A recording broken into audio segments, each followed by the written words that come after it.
Congress party సంస్థాగత నిర్మాణం చేపట్టింది. గ్రామీణ స్థాయిలో బూత్ లెవెల్ కార్యకర్తకు బలోపేతం చేసే దిశగా సంస్థాగత నిర్మాణం చేపట్టింది. అందులో భాగంగానే జిల్లాలో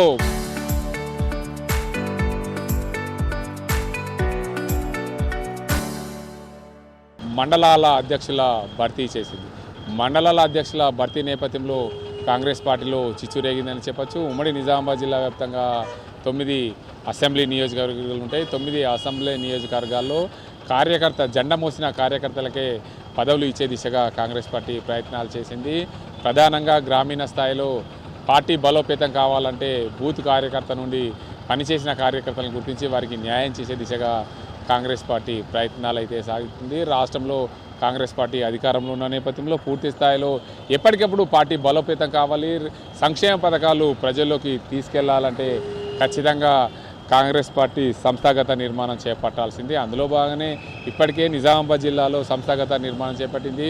నిజామాబాద్ జిల్లాలోని బోధన్, అదేవిధంగా ఆర్మూర్, బాల్కొండ, నిజామాబాద్ రూరల్ నియోజకవర్గంతో పాటు నిజామాబాద్ అర్బన్ నియోజకవర్గంలో కూడా సంస్థాగత నిర్మాణం చేపట్టింది కాంగ్రెస్ పార్టీ సంస్థాగత నిర్మాణం చేపట్టిన నేపథ్యంలో ప్రతి ఒక్కరికి న్యాయం జరిగే విధంగా చూస్తామని చెప్పి హామీ ఇచ్చింది. కానీ ఎట్టకేలకు కాంగ్రెస్ పార్టీ పూర్తి స్థాయిలో సంస్థాగత నిర్మాణం చేపడుతున్న నేపథ్యంలో వారందరికీ కూడా న్యాయం జరిగే విధంగా చూసే దిశగా ప్రయత్నాలు కొనసాగిస్తుంది కాంగ్రెస్ పార్టీ అధిష్టానం. అందులో భాగంగానే నిజామాబాద్ జిల్లాలో మండలాల అధ్యక్షుల భర్తీ చేసింది.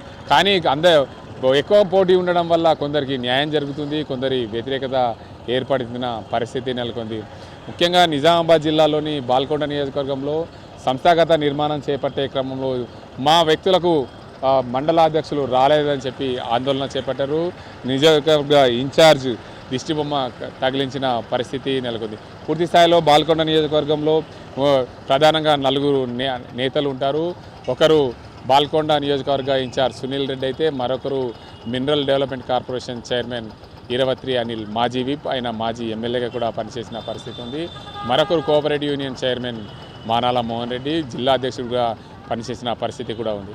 మరొకడు కిసాన్ కాంగ్రెస్ అధ్యక్షుడు, రాష్ట్ర seed corporation chairman Anvesh Reddy. వీరి మధ్య 4 ఉన్న నియోజకవర్గంలో ఆధిపత్య పోరు ఎక్కువైంది. తమ అభ్యర్థులకు మండలాధ్యక్షులు కావాలంటే తమ అభ్యర్థులకే మండలాధ్యక్షులు కావాలని పట్టుపట్టారు. చివరికి మాకు అన్యాయం జరిగిందని చెప్పి కాంగ్రెస్ పార్టీ నేతలందరూ రోడ్డెక్కిన పరిస్థితి నెలకొంది. స్థానిక సంస్థలో సంస్థాగత నిర్మాణం చేపట్టేటప్పుడు ఒకరికి న్యాయం జరుగుతుంది, ఒకరికి విభేదం జరుగుతుంది. ఖచ్చితంగా దాన్ని ఓర్చుకొని కాంగ్రెస్ పార్టీలో ఉన్న నాయకుడే కాంగ్రెస్ పార్టీ బలం, కాంగ్రెస్ పార్టీకి ముఖ్యమనే ఉద్దేశం మీద కాంగ్రెస్ పార్టీ అధిష్టానం ఉంది. జిల్లాకు సంబంధించిన మండలాధ్యక్షుల భర్తీ నేపథ్యంలో బాల్కొండ నియోజకవర్గంలో అత్యధికంగా మాకు అన్యాయం జరిగిందని చెప్పి ఓ వర్గం వారు కాంగ్రెస్ పార్టీ బాల్కొండ ఇన్ఛార్జ్ దిష్టిబొమ్మ దహనం చేసిన పరిస్థితి. అందులో భాగంగానే పూర్తిగా ఒక్కసారిగా కాంగ్రెస్ పార్టీలో చిచ్చు మొదలైందనే అర్థమవుతుంది. విభేదాలు తారాస్థాయికి చేరాయి.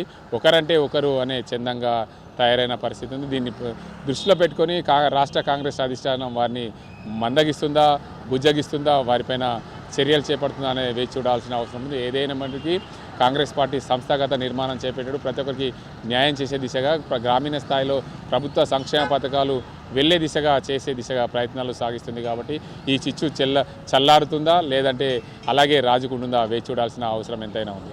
ఇది ఇక్కడ పరిస్థితి. కెమెరా అజింతో గంగారెడ్డి, RTV నిజామాబాద్.